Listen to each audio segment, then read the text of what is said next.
Welcome back to this supplemental fifth video in the Pleiades series. A warm welcome to new viewers. My name is Hugh Evans.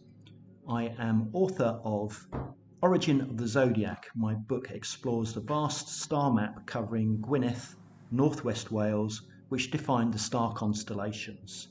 If you haven't already, I recommend watching the preceding Pleiades videos. I'll put a link in this window and down below. And please ring the bell so you can get future videos in the right order for your better enjoyment. I'll do a quick recap, or you can skip to the chapter explaining Subaru in the details below. In the first video of the series, we visited the Pleiades on the star maps of Gwynedd in Wales. I believe that once the celestial pole and the ecliptic had been defined on the star map, the next most important task was to position the Pleiades. I suggested the Pleiades were the origin of the origin. What did I mean by that? I meant that the Pleiades might be the oldest of all the constellations. Over long periods of time, the nearer brighter stars move against the more distant fixed stars. This perceived movement is called proper motion. We looked at proper motion in the second video of the series. The Plough constellation at the top of the heavens is well known. Here we see the bright stars of the Plough moving over 200,000 years against the dimmer, more distant fixed stars. Over this long time, the constellations lose their shape and the night sky has to be remapped. Our ancient ancestors knew the stars moved, but they also knew the Pleiades were different. The Pleiades group about as wide as your thumb if you hold up your arm to the star group in the night sky. They didn't lose their shape over the vast ages of time. They held together whilst all the other stars changed. Here we can see the proper motion of the Pleiades over 400,000 years. Our ancient ancestors also understood that the Pleiades revolved around a central star and that we are moving around the Pleiades.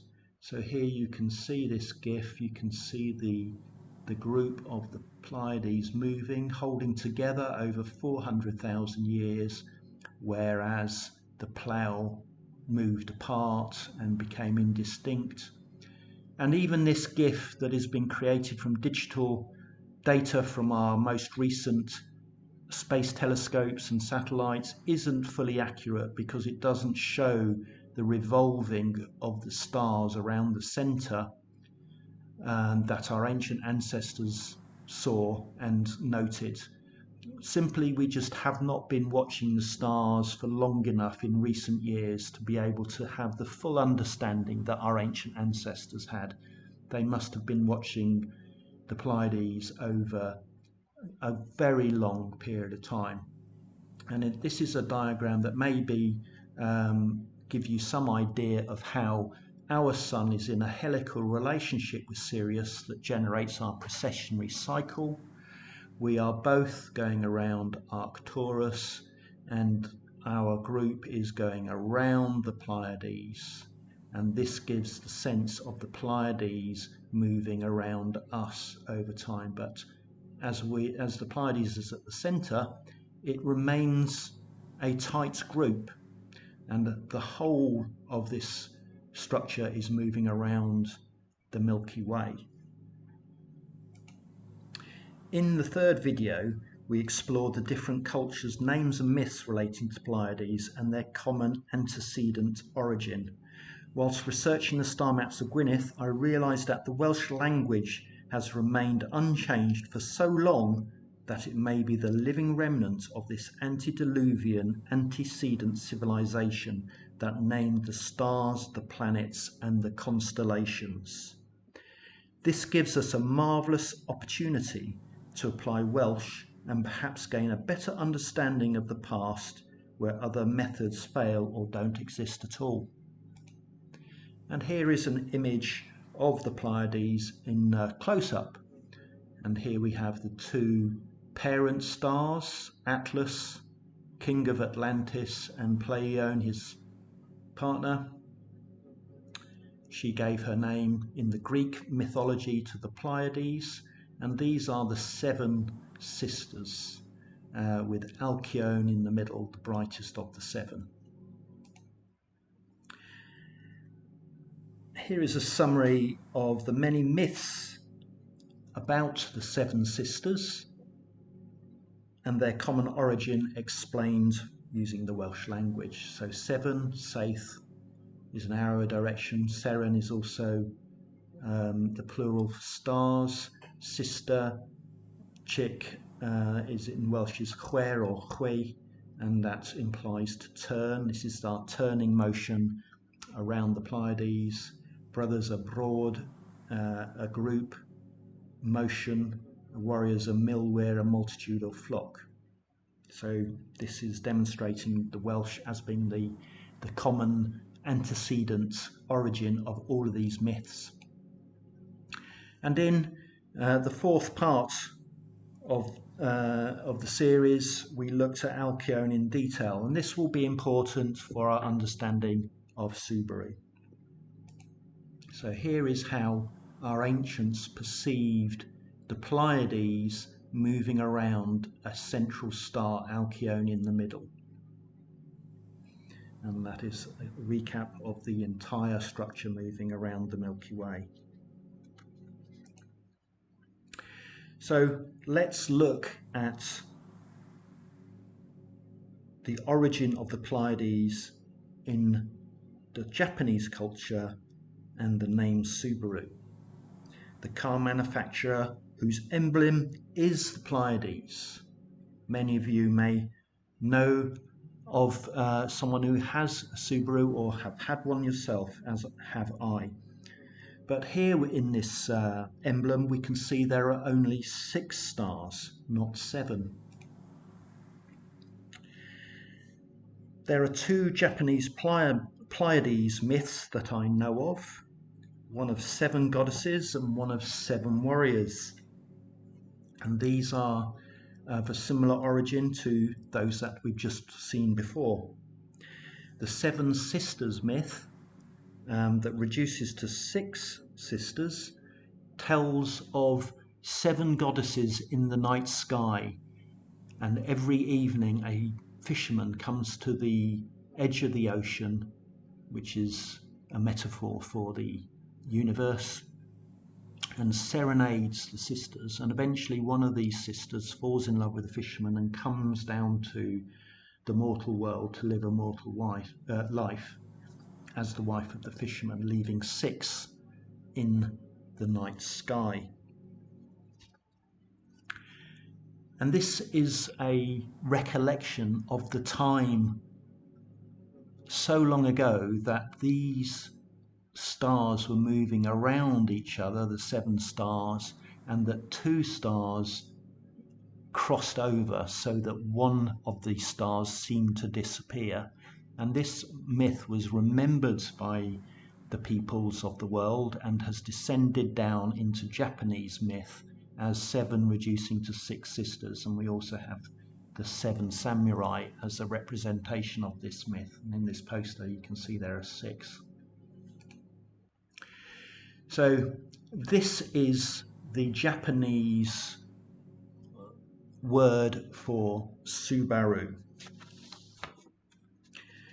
It is a phonetic representation of Subaru.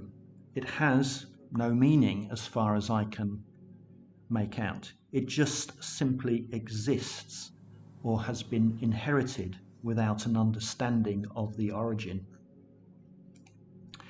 For example, Stonehenge means a henge made of stone. In comparison, Subaru has no intrinsic meaning in Japanese. The name existed before the language and writing system used today. Let's see if the antediluvian language provides an intrinsic explanation of the word Subaru. we can hear these components, Subaru. Let's look at the u suffix first, that is applied to this root. In Welsh, this is written with a W. U sounds like oo, and as you can see here, applying it to the root creates a name. These are the other components of the word Subaru, and in Welsh these would be written su or bar u. I will now show a full view of the dictionary that I'm using. All my work is repeatable and can be scrutinized. I'm not making anything up. I interpret a number of dictionaries together and I will list them in the section below. But I've decided to show this entire page because I think some people are going to struggle to accept it otherwise. So sa is a fixed state. Se, what is fixed? A star. Now we are dealing with a verbal language, it's not a written language, so some of these sounds are very similar, and that's why they have similar meanings. Sa and se having a similar meaning. Se meaning a star, and se with a Y, that's pronounced like an also means a star or to exist. Ser are stars, seren are also stars. We also can see sob is a tuft or a mass. Sub is a heap or a bundle, and sub is elevated, subur is a bundle. We can also look at the bars of Subaru. Bar is a top, a summit, and also a tuft. So we've had tuft or group come up several times now, and R means upon, and in this sense it is used to represent the stars upon us, and it is the root word for arad, which is the plough, or arth, which is the bear, and the plough and the bear are Ursa Major, the constellation upon us at the top of the heavens. So let's bring these sounds together. Subaru, Subaru, as stars. We also have sub, sob as bundles and tufts. A bar is a summit and a tuft. Ar is ach, or upon the heavens superior. So putting all that together, Subaru means the star group. Making a name and emphasizing the importance, like we might say the Queen or the King of rock and roll. And we know that it is the most important or the most prominent. So I hope you've enjoyed that. What we've got coming soon is the video on the star sign Taurus, and it's been important to do this first sign of the Zodiac, Aries first, and also the Pleiades, because that is important to Taurus. So please subscribe and ring the bell if you haven't already, and you might like to share this with someone you know if you are not a Taurian and they are. And I would just like to update you on recent news.